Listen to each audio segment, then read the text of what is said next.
welcome back. I think you can tell how we are buzzing at being able to introduce you to a brand new book that informs, I think, a very cool, bigger picture right now. What if leadership wasn't about just being in charge, but about being open?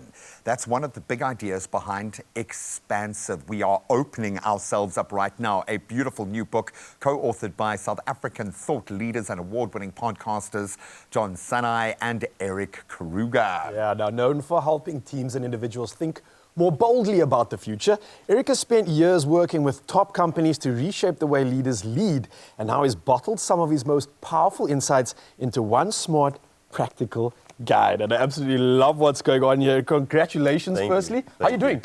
Yeah, good. Yeah? Amazing introduction. Thank you for that. Well, you've given us a lot to work off, my friend. And obviously, I've known John for many years, and we plugged into his mindset. Yes. An incredible opportunity to see two great minds kind of bouncing off each other, circling around one another, inspiring each other. Talk us through what you wanted to achieve when you started this project. Well, actually, nothing, to be honest. Wow. Well, the podcast, right? So the podcast started in 2019, and we thought we were just going to be two friends jumping onto a podcast, talking, and seeing where it goes. Little did you know. And little did we know, 5 years later, 250 episodes, 9,500 minutes of audio, 2 awards later. So, it took on its own life, and we always joke and say that the name manifested itself in the journey. I'm so glad you used that word. Well, you are sitting at the manifestation station, by the way. Okay, so this is where reality comes to bear. But I was about to say exactly that. It feels like a manifestation of what was, which is that's got to be, in your line of work, a very powerful notion to know that that's the platform that you're jumping off. Yeah, incredible. For sure. No, and it's been such an incredible journey just to see the book come to life, because a podcast is a container, and what's happened over the past few years is that you have all these different containers that are coming from podcasts, right? So like you port a podcast to video, you port it to socials, and now like we're porting it to a book. Brilliant. And so it's just a new container that's so great to see. And that's the easiest thing said than done, right? Because you have all these incredible conversations, you're talking with so many thought leaders, but you've clearly, throughout this process, identified somewhat of a gap, something that needed to go into the book. When did that become apparent to you? And when did that gap start to become something that needed to be materialized into words? Yeah. I'm not sure if it's as much a gap as it is. I think we all need support right now. Yes. Bless you, child. Bless you. The world is changing so rapidly around us, and it feels like the more things change, the more change takes up space around us. And one response to that is that I'm going to shrink in proportion to that. But I think what we're trying to do is to say, you need to expand yourself to meet the expansiveness of the world. And you do that by letting go of your past. You do that by healing your traumas. So kind of unconventional ways of thinking about it. Because often that's the moment, sorry G, but that's often the moment that I resonate with, where we as human beings feel so overwhelmed. Yeah. When that change becomes so inevitable that it becomes this external influence on us, it can squash us and make us almost deflate. Feel kind of small, yes. Yeah, okay. So this is that mantra to rise above or meet your challenges head on, in a sense. Yeah, you are so much more than you think you are. And the only thing that prevents you from tapping into that is your own beliefs and the patterns that you've ingrained over the years. And so a lot of being expansive is actually a lot of just letting go of old stories and old beliefs. And that's what we're trying to get people to. Terrifying for most. Let's be honest, man. You're asking me. You said a couple of things there which kind of hold up a mirror, and then I'm like, hey, man, I'm not ready for that kind of self-reflection. So you've even built the book and the journey slightly differently with a process to go through which makes it more practical. So it's not let's talk about the top of the mountain and understand what it looks like from up there, but let's take the first step and see where we go day from day. Talk about the mechanism of how you take people from the foot of the mountain to expanding to encompass the whole mountain. So the book is a reflection guide. So 52 weeks, each week a reflection. My very first book was in a very similar format, so it was a format that we had in the back of our minds. But I think it kind of materialized as we were going about the book, because what we realized was, number one, people need the good stuff. Like, they don't want fillers, That's why people don't read books anymore, because there's too much filler in between. They just want to get to the good stuff. And now with AI, even more so. You don't want to get the bigger context. You just want like the summary of the thing. And so the book is the summary of the thing, like as much as it could be. And that's why we said, well, actually, like, let's give 52 summaries that encompasses the entire scope of the pod. And I'm thinking, if you're ready for it, that's great, because you can engage with the critical thinking. Just straight to it. Immediately. Yes. Yeah, Just I straight love to that. it. I think you need to be careful if you open this book up, bro, because I'm on, like, I think chapter I've lost 18. him. I've lost him. Listen to this. You, the Swiss Army knife. I have to read this insert, right? It like says that. that we are multidimensional beings, but we box ourselves according to our careers or the business we own, right? So this begs the question, should we specialize in one aspect or sector, or should we embrace our multifaceted nature and explore diverse income streams? These are the questions we should be asking ourselves, because these are the questions that should be a part of the conversation we're having as gents, as males, as friends, as family and relationships, the stuff we often run from.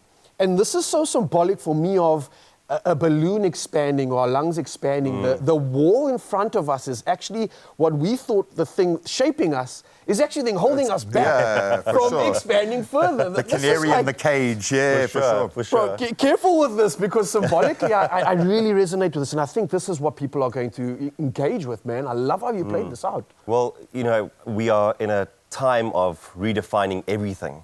We're redefining how we do business, societal norms, gender, like everything is open for redefinition. And so at the same time, like, you need to be open to it too. And like the way that you move forward into the world might be different from what it was before, and that's okay. You know what I'm loving here? To get to that. It's like I'm chatting to John's other half here in a weird, different way. I can imagine how beautifully you guys complemented each other, and we're going to get into that in part 2 in just a moment. But it hit home on something that we've spoken about in the past, where when the future doesn't exist yet, it's there to be created. Amazing, it's not just a fear, but it's something that you have control over in more ways than I think we are aware. And I love the fact that this makes it practical steps that we can take today, not at the end of our career, the next big chapter of our life. Today we can start expanding, and we'll get into more of the details of this incredible book. And you both look beautiful, by the way. Absolutely amazing. Lots of Photoshop. In just a moment. It's my feel-good breakfast show. Welcome back. It is your feel-good breakfast show. And let me tell you, Monday is all about that Monday moti, Monday motivation. And we definitely have to continue down this path where Erik Kruger is still here. If the man's on the couch, we have to plug into everything to do with leadership, okay? And his philosophy is that it's not just for boardrooms or even CEOs. It's something that we all practice every single day, consciously or not. So be that force consciously. I like this, getting practical. And in his very practical new guide, Expansive, co-authored with the brilliant John Sanei, he challenges the idea that we need to have it all figured out. In fact, if you're feeling a little unbalanced, maybe that's a great jumping off point. Instead, it's about developing the mindset to grow through discomfort, to lead through chaos. And there's a lot of chaos here, to think beyond the limits of what we know. So thank you so much. It's always great when the actual person you're talking about is nodding their head in validation of what you're saying. But I want to jump off, because I can't let go of this notion of the fear of letting go of control. And now I'm quite happy in that space because I work in that space. My poor wife, not so much so. And I bring my chaos and craziness home to her every day. And she just wants to have that good, solid line. But you've really highlighted the notion of letting go of that balance and that control, that there could be magic there. Why? What is that process? Well, control is based on certainty. That's the thing that you really want. And certainty is a myth. It doesn't exist, especially now. COVID taught us that. And continuously we're being taught that every single day. Have you ever been in the position where you're trying to get somewhere and you punch into your GPS where you want to go, and then your GPS takes you to the most dangerous area, like immediately, Every time, pretty much. So I've spoken across the world. It's quite a universal experience that people experience that. And mostly you're okay. Like you go into the dodgy area, but you're fine. But it's street smarts, you're okay. On Wikipedia, there's a page called Death by GPS. And it highlights people who followed an outdated GPS. New fear lost. loading. New fear unlocked. And they didn't make it, right? And there's two things happening. One is that they followed an outdated GPS. So they didn't update, and therefore they didn't know. But the second is that they were so certain about where they were heading that they weren't paying attention to what was happening around them. And I think that's a big thing for us right now, is that the world is changing. We need to be very conscious about what is happening around us. We can't just turn a blind eye to it. Intentional, as you say, Yeah, and we all have maps of the world. You know, like we grow up and these maps helps us to navigate the world, be that as a leader, as a business owner. But then we've entered into 2025 and those maps no longer seem to be working, right? And so a big part of what the book is about, and really what the work that I do is about, is you have to burn your maps. And you have to just learn to trust yourself again and trust your intuition and figure things out that are in front of you, because you can do it. Like, trust in yourself more than in your maps. You've got more confidence in us than we have in ourselves. That's amazing. And you're speaking to me on about 5 different levels here. I'm thinking about my own physical journey as you're speaking to me, and how I feel like I can't find a nutritionist or a specialist that understands what's happening now. We're all working off that 20-year-old From hymn forever sheet. ago. Beautiful hymns from a different time. Absolutely. So what you're saying actually sounds pretty overwhelming, I'm not going to lie. Some people might look at this and go, where does one begin? But I know that you tell us to lean into complexity, that it's okay to do exactly that. So as a jumping off point, where does one even begin? I was speaking to a guy at Paddle the other day. We have to mention Paddle at Paddle, some point, right? Yes, yeah. Paddle for sure, And he's in the sales profession. And I said to him, so what are you doing with AI? Because that's sort of where we all go. these days. And he's like, no, I don't look at it. It's just too overwhelming for me. Sure. And I said, well, imagine 2 salesmen, and the one is you, and you are doing nothing with it. Like, you're just completely turning a blind eye to it. And then you have someone else who's just dabbling with it. They're not trying to be an expert, but they are looking at, how can AI help me serve my customers better? How can it help me to be a better salesman? In small ways over time. Over the course of a week, there's no real difference between the two of you. Over the course of a month, maybe a slight difference. But over the course of a quarter or a year, now your value in the marketplace has completely changed. For sure. But the biggest thing here is that over the course of a year, for them to just continue dabbling in the complexity of things like artificial intelligence, it's much easier because they are in the flow of change. Whereas for you to now start something brand new that has evolved so much further, that's very tough. It's going to be massive. And so the trick is that you have to stay in the flow of change, that you have to dip into the complexity. As you say this, it hits me out, but even finding a job, you might have been stuck in one job for 20 years and be the best at it in the country. You haven't gone through an interview process in 20 years. You're disconnected in that sense. You can apply this on so many different levels to life. How does it help you in your personal journey? How are you expanding in your own space? You know, it's funny, like if you asked me that a few years ago, expansiveness for me would trigger, you know, bigger, better, faster, like that constant pursuit of just high performance. Whereas today, when I think of being more expansive, I'm thinking about how do I be more tapped into the things that I really want, who I really want to be. And I've realized that it's a lot more about letting go of things than it is about embracing new things, you know? And that's the toughest part of the journey, is that it's almost like the image I have in my mind is a hot air, you know, a hot balloon rising. And the thing that you want to do is get rid of the sandbags that are holding you back. Snip. Nip them. Snip. Right? Snip, snip, baby. Okay, so I just opened a random page like Raul. I just took his example. And I came across... You shot yourself in the foot with this one, buddy. I'm sorry.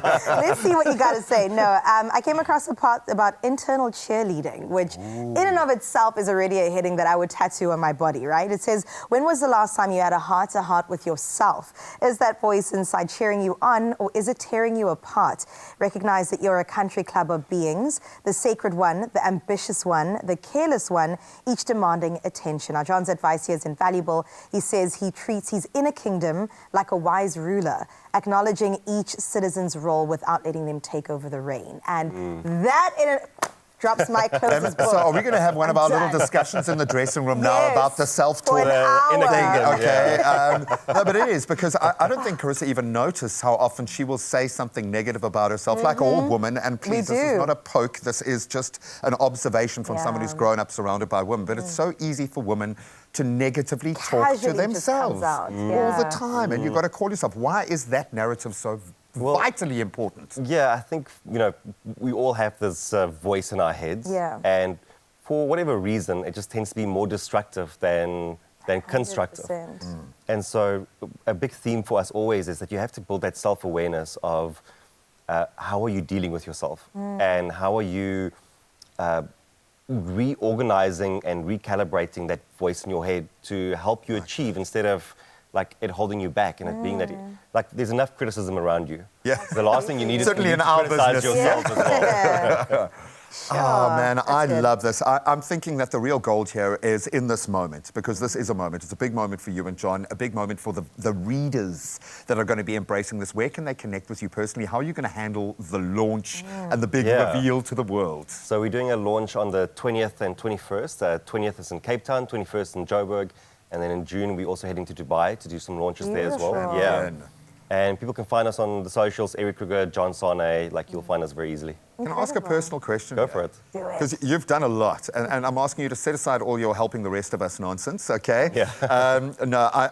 This feels like a very big thing personally. Do you think this is it for you? Is this the next big thing that's going to make your mark in the world? Because every now and then I have a feeling I'm going to be interviewing you a couple of years from now, and this is going to stand as an anchor in the real world for a big shift in your own space. Does this feel like a level up for you? Yeah, it's definitely a milestone moment. And I think mainly because just like the journey with John, like the two of us, and it's like the pod was born from a friendship. It cemented a friendship, and we've covered so many ideas over so many years, and to be able to put that into a container, like that feels really good. You know, it feels like the culmination of many years of work. Sure.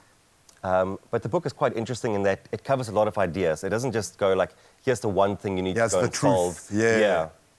And I think my next book would probably be, like John is releasing a new book in the same year. Hectic. Yes. As he does. As he does, yeah. So I think there's, like we are always just thinking on to the next, on to the next. And it feels good to have it all packaged like this. Incredible. You're expanding, buddy. Yeah, Right thank to you. the beauty of you, expanding through those quantum spaces. Beautiful. Yeah. No, it's very powerful, buddy. Congratulations. Congratulations. That Thank was you. stunning. I mean, you saw I opened a random page and already elevation is happening right here. But the great part is that it's not just about us. We are giving away 2 copies of Expansive by Erik Kruger to 2 lucky viewers. All you have to do is answer this question and have a think about it when you tell us this. What's one area of your life where you would like to think more expansively? Now, the competition closes at 3 o'clock today on our social media. So please go ahead and enter. Terms and conditions, of course, apply. How would you answer that question? I can make very strong correlations between helping a lot of people through the work I do. If I can just move past a lot of my own baggage, Yeah, I that's a can big expand into other people's spaces because we've got that platform. We speak to millions of people every day.